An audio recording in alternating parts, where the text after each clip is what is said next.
As 10 táticas dos manipuladores. Primeira, fazer o papel de vítima. Essa tática envolve se apresentar como uma vítima das circunstâncias ou do comportamento de terceiros com o objetivo de ganhar simpatia, invocar compaixão e conseguir alguma coisa do outro. Algo que os manipuladores agressivos dissimulados contam é o fato de personalidades menos calejadas e hostis, em geral, não suportarem ver alguém sofrendo. Portanto, a tática é simples: convença sua vítima de que você está sofrendo e, de alguma forma, ela tentará amenizar esse seu sofrimento. Uma vulnerabilidade das pessoas sensíveis e conscienciosas é que é fácil ganhar a sua simpatia. Quem mais além deles saberia usar melhor essa tática? Nenhuma das outras táticas que ele tentou colocar em ação fez Janice voltar. Todavia, vê-lo deitado em um leito de hospital, aparentemente magoado e desesperado, era mais do que Jenny poderia suportar. Na história de Amanda e Jenny, Amanda também era muito boa para fazer um papel de vítima.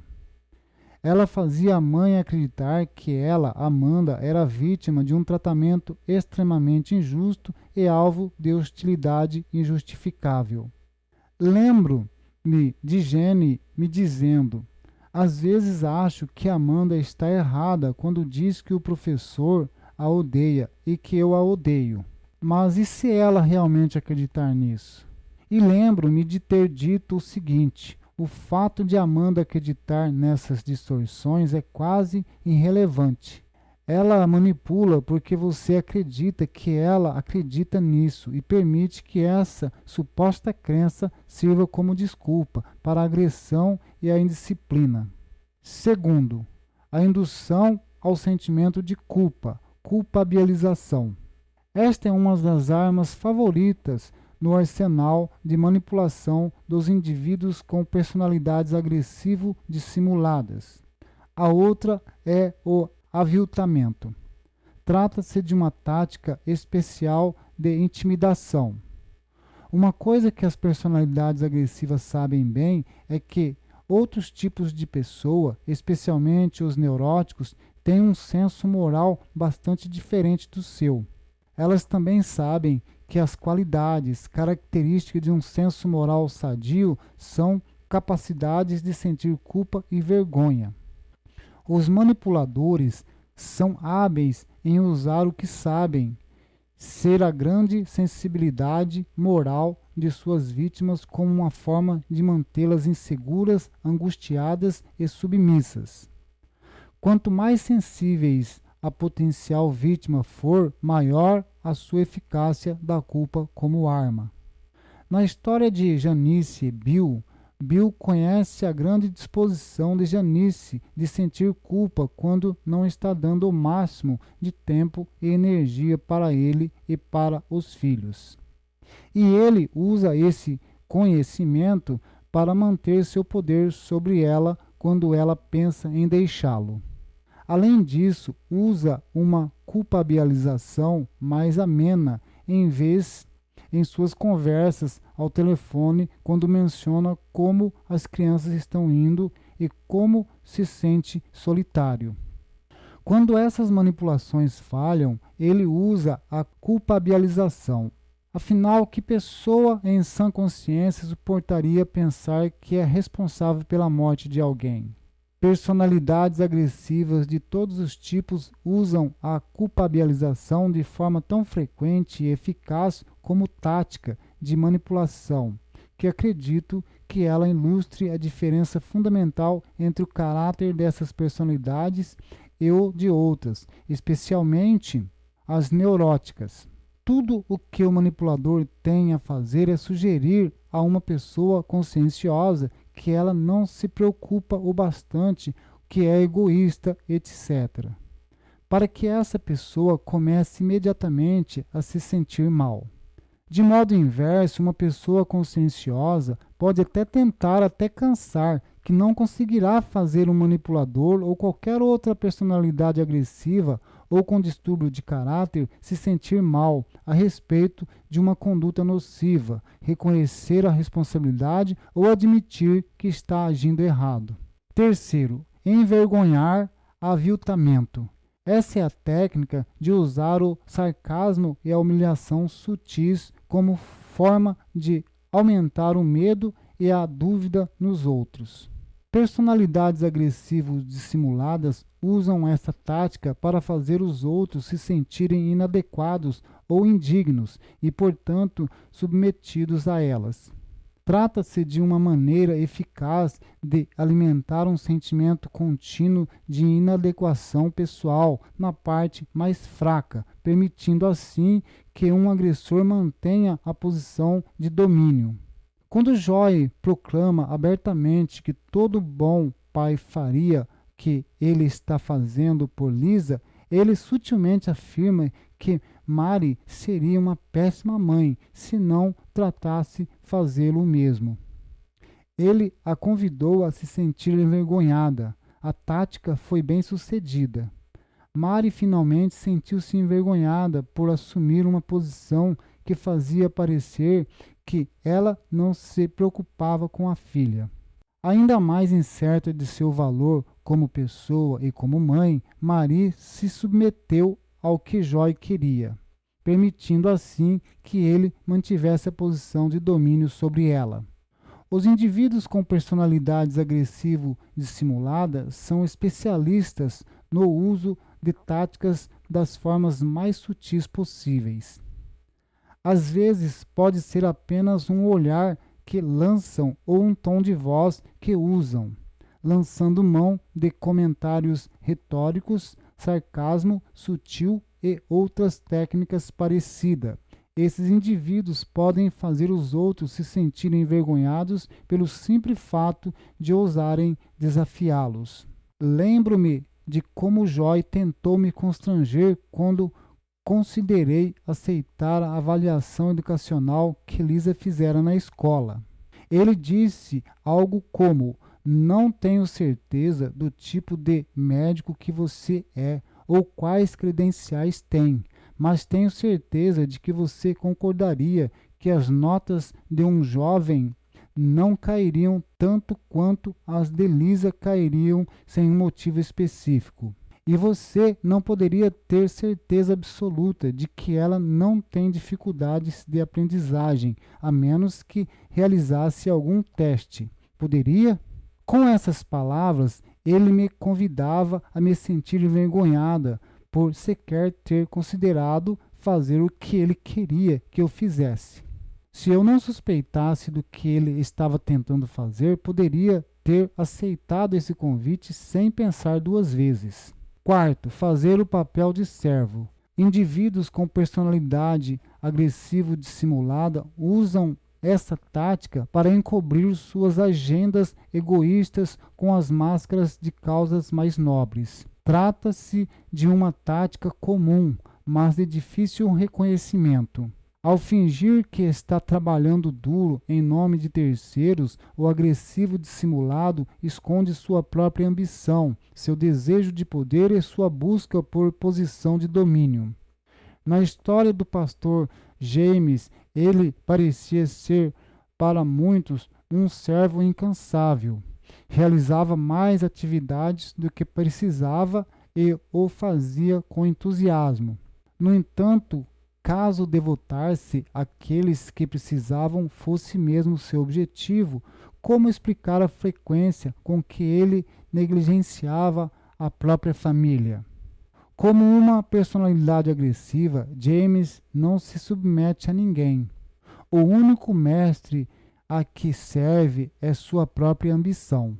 E fazer o papel de servo não é apenas uma tática eficaz de que James lançava a mão, mas também a pedra angular sobre a qual impérios religiosos são construídos. Um bom exemplo disso é a história de um evangelista bastante conhecido que se trancou em um quarto em uma suposta demonstração de obediência a Deus. Ele chegou até mesmo a se mostrar como um cordeiro disposto ao sacrifício, dizendo que estava preparado para ser levado por Deus se não cumprisse a ordem do Todo-Poderoso e levantasse 8 milhões de dólares. Alegou ser um servo humilde, simplesmente acatando a vontade do Senhor. Entretanto, o que estava realmente almejando era salvar seu próprio império. Outro escândalo recentemente envolvendo um evangelista resultou em seu afastamento por 1 ano do órgão de administração de sua igreja. A congregação, porém, ele disse que não poderia parar seu ministério porque tinha de ser fiel à vontade do Senhor. Deus supostamente conversara com ele e ele dissera para não se afastar. Esse pastor estava claramente desafiando a autoridade estabelecida de sua igreja. Ainda assim, apresentava-se como uma pessoa humildemente submissa à mais alta autoridade. Uma característica marcante das personalidades agressivo-dissimuladas é declarar a subserviência enquanto lutam pelo domínio. Sedução. Personalidades agressivo-dissimuladas são hábeis em distribuir charme, elogios, lisonjas ou apoio aberto aos outros. O objetivo, claro, é baixar as defesas dessas pessoas e fazê-las se render à sua confiança e à sua lealdade.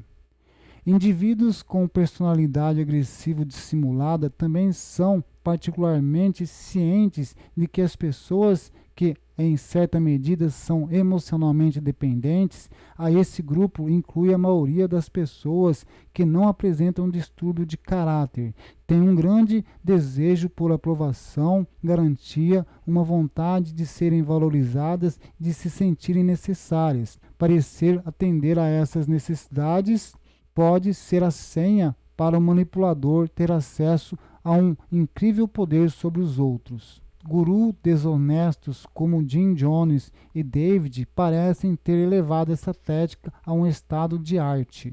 Na história de Al-Edom, Al é o sedutor perfeito. Ele desenvolve quaisquer resistências que os outros possam ter, oferecendo-lhe lealdade e confiança. E faz isso ofertando exatamente aquilo que sabe que o outro mais necessita. Ele sabe que o outro quer se sentir valorizado e importante, portanto, frequentemente diz isso com todas as letras. E o outro não percebe o quão pouco importante realmente é para Al, até passar a ser um empecilho atrapalhando aquilo que ele de fato deseja. Projetar a culpa, culpar os outros. Personalidades agressivas sempre estão em busca de uma maneira de desviar a culpa por seu comportamento. Indivíduos agressivos dissimulados não apenas são hábeis em encontrar estratagemas, como também especialistas em fazer isso das maneiras mais sutis e difíceis de detectar. No caso de Bill e Janice, Bill abusa da bebida. Mas não é apenas isso. Ele sabe, baseado em uma longa história, que quando bebe, torna-se bastante abusivo. Quando Janice chama a atenção para essas atitudes, ele não a desafia abertamente. Pelo contrário, o que Bill faz é cuidadosamente apontar como ele só começa a beber quando sente que ninguém, em especial ela, o apoia. No mais, sugere ele, não tem as atitudes que a perturbam quando não está bêbado. Indiretamente, Bill culpa Janice e o álcool por seu comportamento abusivo. Sua disposição para culpá-la por seu próprio comportamento abusivo é em si um ato de abuso. Esse caso é mais um exemplo de que, no momento em que indivíduos com personalidade agressiva usam esta ou qualquer outra tática ofensiva que estou apresentando, eles estão praticando um ato de agressão. Simular a inocência. Trata-se de que quando o manipulador tenta convencer os outros de que qualquer quaisquer injúrias por ele cometidas não foram intencionais ou que ele não fez algo de que está sendo acusado. Essa tática é projetada para fazer o outro questionar seu próprio julgamento e possivelmente sua própria sanidade.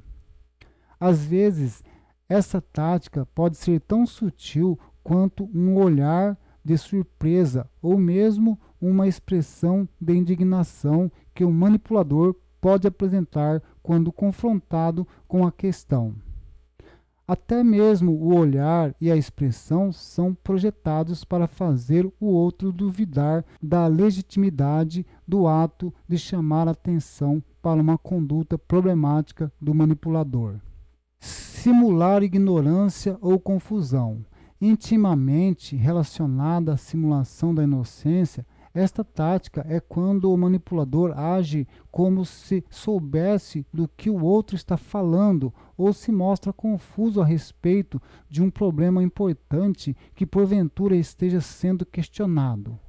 É a forma de um manipulador tentar fazer o outro questionar a própria sanidade, se fazendo de bobo. Todos os inúmeros distúrbios de caráter têm a tendência de usar as táticas de simulação de ignorância ou confusão. Essa é uma maneira eficiente de esconder intenções maléficas. Lembre-se, indivíduos com distúrbios de caráter, em especial aqueles com personalidades agressivas, têm como meta objetivos e pautas claras e, portanto, usam as táticas de manipulação de forma consciente, calculada e deliberada. Logo, embora muitas vezes aleguem quando são confrontados que não sabem o que o outro está falando ou que não fazem ideia do motivo de terem feito o que o outro achou ofensivo, é importante não cair nesse jogo, recusando-se a acreditar que a ignorância ou a confusão possam ser genuínas. Brandir a raiva. Pode parecer um pouco estranho ou até mesmo inapropriado adicionar a expressão de raiva como uma poderosa tática de manipulação. A sabedoria convencional é de que a raiva é uma resposta emocional voluntária que precede a agressão. Esta é a base dos populares programas de gerenciamento da raiva. Entretanto, minha experiência, assim como a de outros pesquisadores, é de que uma exibição deliberada de raiva pode ser uma ferramenta bastante calculada e eficaz de intimidação, coerção e, em última análise, manipulação.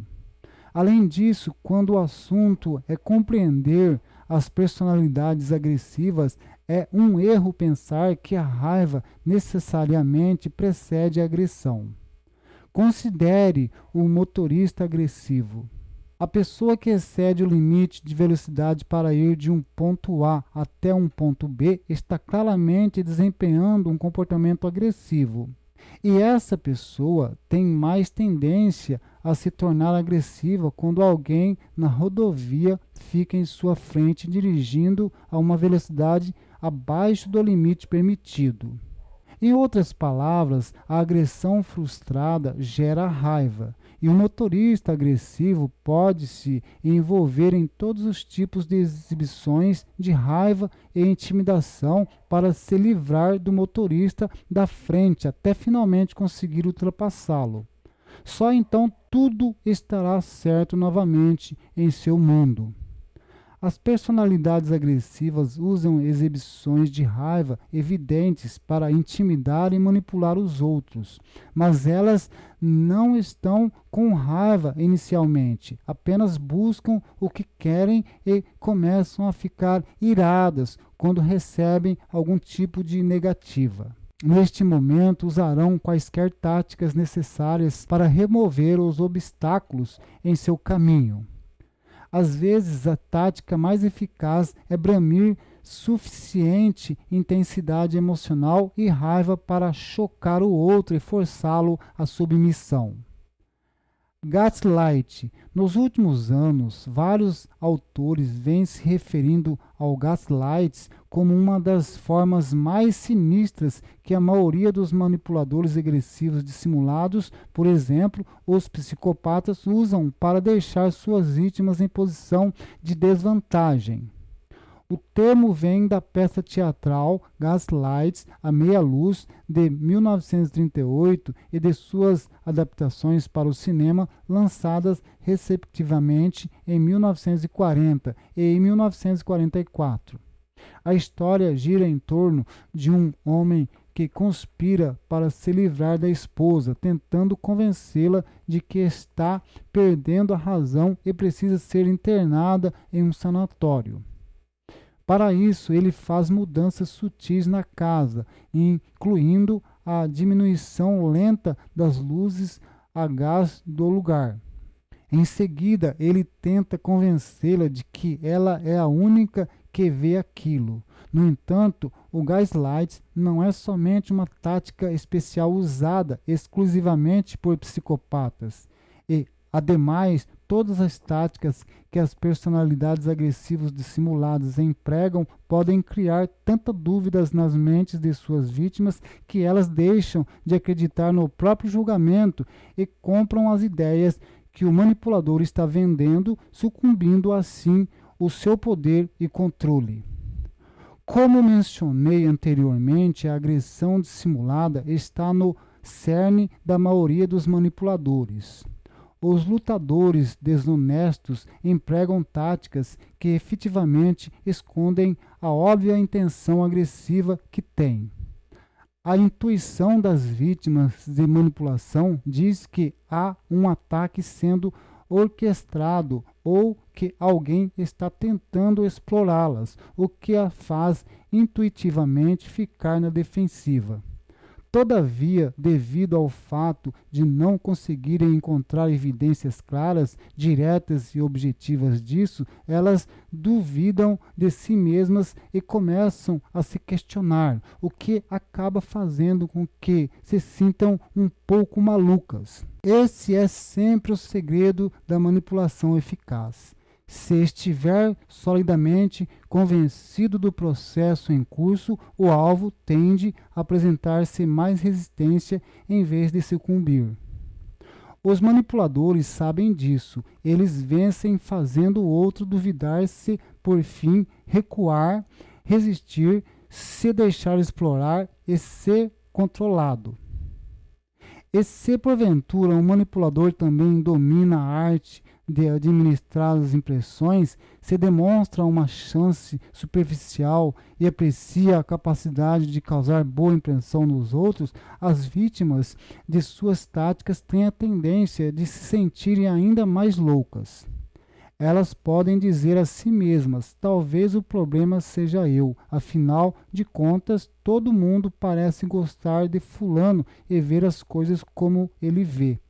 Assim, em certa medida, quase todo comportamento manipulador produz o efeito gaslight em algum grau, e esse é o motivo de eu não ter ressaltado isso como uma tática de manipulação nas primeiras edições deste livro. O gaslight pode ser intencional ou acidental, ou seja, um manipulador pode deliberadamente agir para fazer o outro se sentir louco como uma forma de afrontar ou ganhar influência indevida e controle sobre ele, ou uma vítima pode cair nessa armadilha como resultado da eficácia e do convencimento de todas as táticas usadas pelo manipulador. Entretanto, seja intencional ou acidental, o gaslight apresenta o mesmo efeito. Às vezes, apenas a aparente intensidade e convicção apresentadas por um agressor dissimulado durante seu jogo de manipulação já podem produzir o efeito gaslight. Quando são confrontados de forma justa, alguns manipuladores não apenas negam, mas o fazem com veemência. E caso juntem a essa negação veemente outras táticas, como a simulação de indignação, por exemplo, fingir questão verdadeira e justificadamente ofendidos com o fato de suas vítimas suspeitarem de algum comportamento ou intenção ignóbil que acaso tenha apresentado. O efeito gaslight é realçado. O roteiro dessa tática é simples. Quando for confrontado com algo que sabe que irá expor seu caráter repugnante, faça-se de ofendido e ferido. Mostre-se inabalado e resoluto e questiona a sanidade do seu acusador. Este roteiro é simples, mas muitas vezes altamente eficaz. Quanto mais tática um manipulador combinar, mais intenso o efeito gaslight tende a ser. Qualquer coisa que um manipulador realizar para fazer os outros duvidarem de si mesmo e do julgamento que estão fazendo tem o potencial de aumentar o efeito. No entanto, há algumas personalidades que, por causa de determinados aspectos dos próprios caráteres, não são suscetíveis a essa tática. Portanto, quando um manipulador sente que a técnica está surtindo um efeito, mas não no grau desejado, há algumas medidas adicionais a serem tomadas. O manipulador pode, por exemplo, empregar seu carisma em uma ofensiva no intuito de fazer com que a vítima de gaslight se sinta ainda mais isolada e solitária, com os sentimentos e atitudes que mantém em relação ao seu manipulador. Ele pode ainda pôr em marcha uma campanha de reestruturação da narrativa sobre a realidade, sutilmente instruindo parentes e amigos da vítima a se lembrarem dos eventos passados, de modo a apontar de forma igualmente sutil que apenas para a vítima tais eventos têm uma configuração diferente. Manipuladores podem ainda conquistar favores e formar aliança para fazer o alvo se sentir ainda mais isolado. Alguns profissionais apresentam inúmeros termos para esses tipos de comportamento, incluindo o popular psicodrama.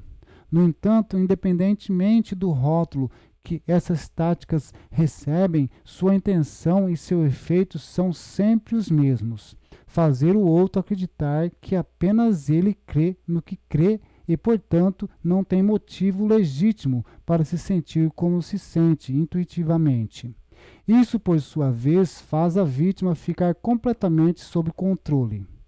O gaslight não é uma tática comum. Pessoas com distúrbio de caráter que se envolvem sistematicamente em casos extraconjugais, mas que querem manter o controle de seus relacionamentos, são particularmente administradoras dessas táticas e a usam para fazer seus companheiros verem o que podem ser uma desconfiança genuína de sua arte como pura paranoia.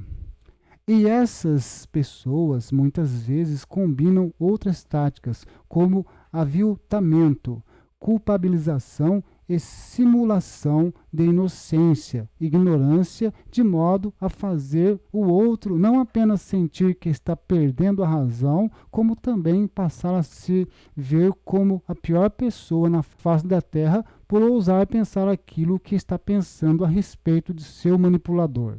Após questionar as suas preocupações, após questionar as suas percepções, os seus julgamentos e sentimentos e até mesmo a sua sanidade por tanto tempo, muitas vezes é bastante difícil para as vítimas de gaslight recuperarem o equilíbrio do senso de identidade, mesmo depois de deixarem um parceiro abusivo. Infelizmente, muitas vítimas não apenas têm escrito para mim para compartilhar sua experiência, como também para relatar a frustração que sentem no processo de reabilitação quando buscam ajuda de um profissional que não está familiarizado o suficiente com tais formas agressivas de abuso emocional e com o impacto traumático que essas agressões podem ter na mente de alguém. As vítimas de gaslights prolongado ou intenso com a frequência precisam de ajuda especializada. Elas não querem apenas a confirmação de que nunca estiveram loucas ou erradas do modo como seu manipulador a fez sentir, mais do que uma simples validação, embora a validação em si signifique muito. O que elas mais desejam é sentir que podem julgar de forma mais objetiva, justa e confiável tanto o próprio caráter quanto o caráter daqueles a quem possam eventualmente construir uma relação.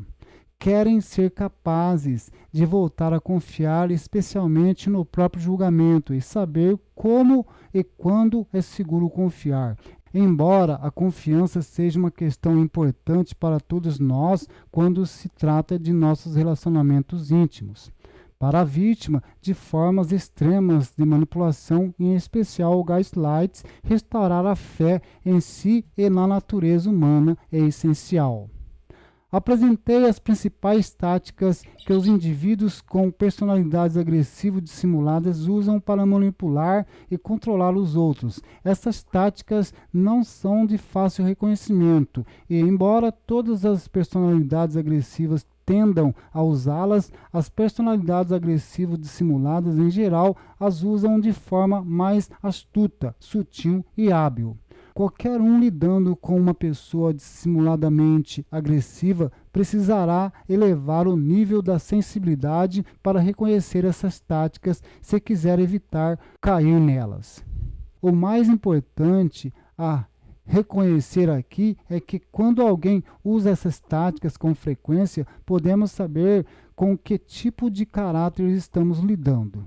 E justamente devido ao fato de essas táticas serem tanto uma ferramenta de manipulação quanto uma manifestação de resistência a mudanças, também sabemos que a pessoa que as usa irá novamente apresentar condutas problemáticas. Pode desistir de sua crença de que, com o tempo, as coisas serão diferentes.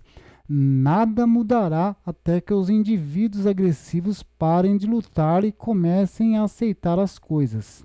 Enquanto estiverem recorrendo às táticas apresentadas neste capítulo, está claro que não há intenção alguma de mudar. Fim.